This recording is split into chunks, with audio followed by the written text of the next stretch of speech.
About 90% of Facebook ads fail. And I say that pretty confidently, at least from what I've seen. I mean, I've worked with a ton of different clients, and I feel very confident in saying that about 90% of the ad accounts that I've been in and have seen, majority of them that are launched are not profitable. So in this video, I'm going to explain why and what you can do about it if your Facebook ads are failing, or maybe they're not failing, but they're just not working out as best as you think they could. Then this is going to be a pretty important video for you.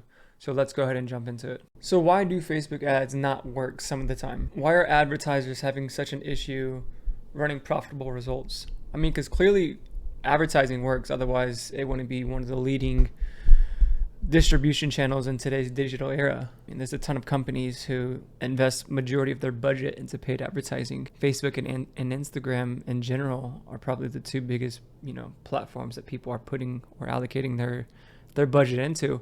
So clearly it works, but why do most people struggle with it? Do these companies have a better understanding of tracking attribution, whether it's through dark social or other means? Do they have a better brand awareness and curating this demand generation that in turn helps with paid social? What is it? So let's go ahead and get into it. So when you're just getting started, you need to go above and beyond. So whether you're a service-based business, an e-commerce business, whatever it may be, how can you go above and beyond of what your competitors are doing to get people to say, oh, that's a no-brainer, let me see what they have to offer? So the first thing that you have to get right, and I see this way too often in the market, and I actually fell accustomed to it, and just became brought to light on it within the past year and a half. And that's the concept of having a very strong offer. Why should someone buy from you rather than your competitor? And I guarantee you already know 1, 2, 3, 4, or 5 competitors off the top of your head. So what differentiates you from them? And if you're just starting out, think about how much harder it is for someone to choose you over someone who's probably a little bit more established in the marketplace, who has more authority than you do, who has more social proof than you do. So the offer is single-handedly the most important thing related to anything that you could be offering as a business. That's the thing that you're wanting your prospects to opt into, wanting them to buy, wanting them to have that initial interest peaked. And that's why you see a lot of advertisers fall into this trap, or at least I've seen a lot of advertisers fall into this trap of they begin to run ads, they go to craft up some copy, they're not essentially sure of what to put, so they go say, okay, let's go look at what so-and-so's doing.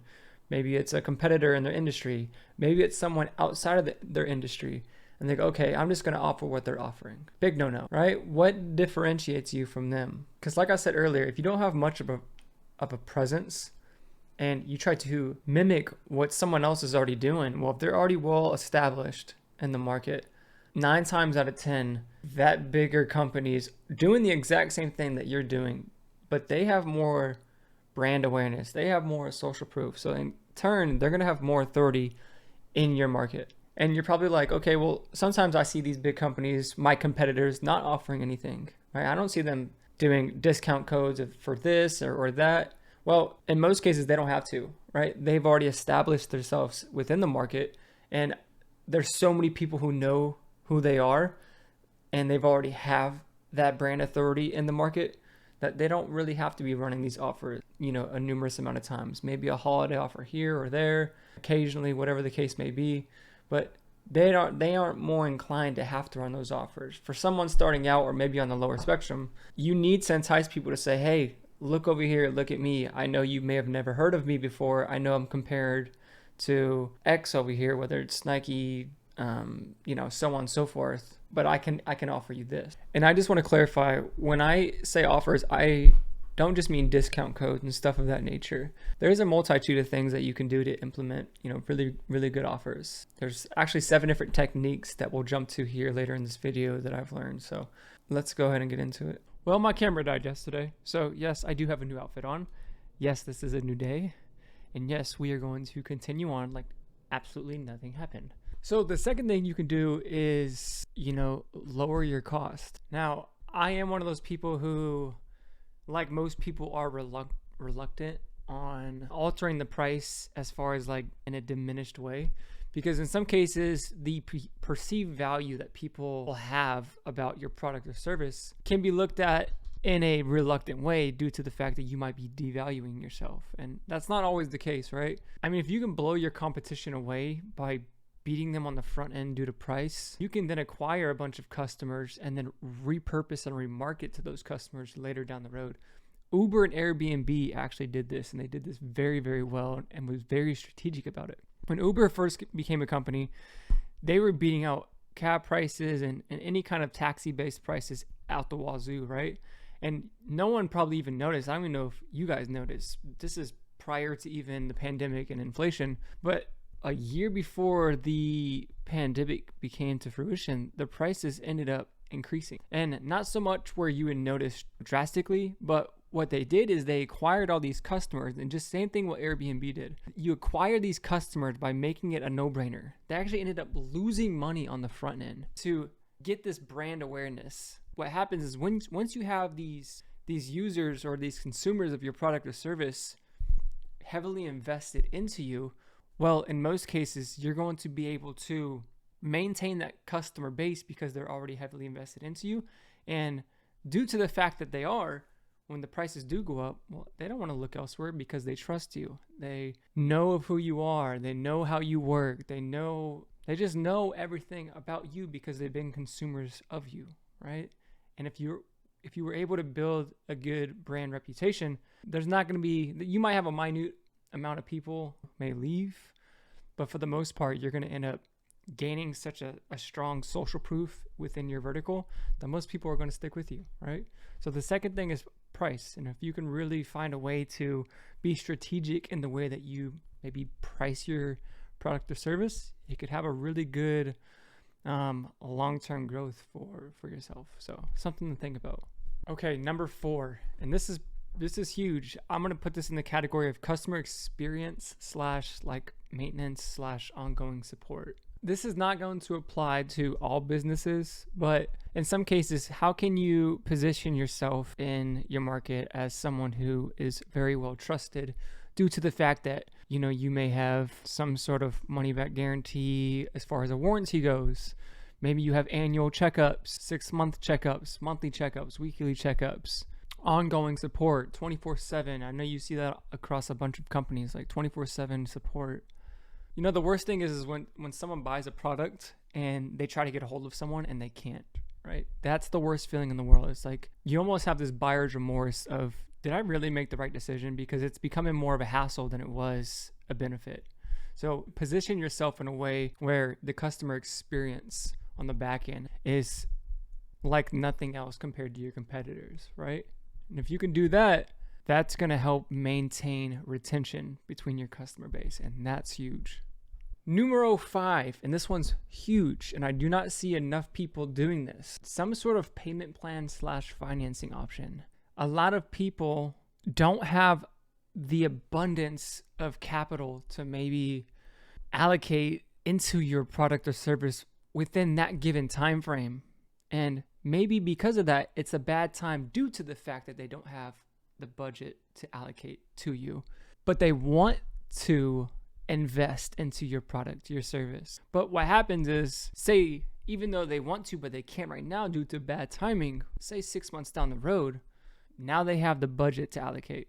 They have the finances to invest into whatever that may be.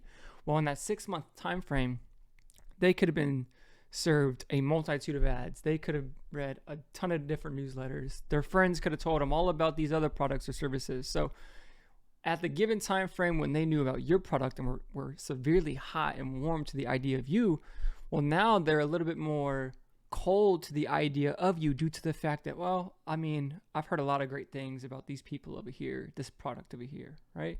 So offering a payment plan or a financing option really gives people the ease of mind to say, okay, I understand the price point of this X, but I'm only going to have to allocate small, minute X amount right now. And that could be huge, especially right now when we're in a pandemic. People are skeptical about their finances. So giving them an alternative way to go about maybe investing into you could have huge potential upside. Something to think about. Okay, number 6, another really big one. And if you guys are familiar with ClickFunnels and Russell Brunson, he almost mastered the idea of this. He did 3 million in 3 minutes at one of I think it was Grant Cardone's invention or something like that. But it's the concept of bundling stuff together. How can someone get maybe this, and this all individually that are priced at a substantial X amount, but all together for a huge discounted price, being a product or a service, or maybe in a way of, hey, I know you guys see this maybe on some websites that are selling products. Spend this amount, get a free this, right? It's same thing. Buy 2, get 1 free. Spend this, get free this, right? So position yourself in a way where maybe someone's getting more than what they're asking for at no additional cost to them. That could be huge. And number 7, and this is not talked about enough, and I actually just got off of a call the other day with the CMO of a software company, and I complimented them on this because it's so big in today's day and age. Having a better design, a better branding. I mean, I went to their website, and their website, the color scheme was beautiful. The interface, the way that everything like moved around, it was so modern and stuff, and it just like it grabbed my attention. And one of their competitors, who is a multi, I think they were at $1 billion valuation. I told them, I was like, if I didn't know either of them, I would choose y'all's strictly due to the fact that it's so much more eye-catching and so much more appealing to a bystander who doesn't know too much about either, right? Come up with a way to brand yourself that is really going to grab people's attention by the way you are perceived through your eyes. Sounds funny, I know. Choosing the right colors, having a certain kind of style, and branding yourself that's really quote unquote pretty to the consumer is a massive way to leverage yourself and grab a ton of market share from whoever your ICPs are, right? Something to really think about. So that's the 7. Like I said, the main thing out of everything, they're all important, but the offer is single-handedly the most important thing.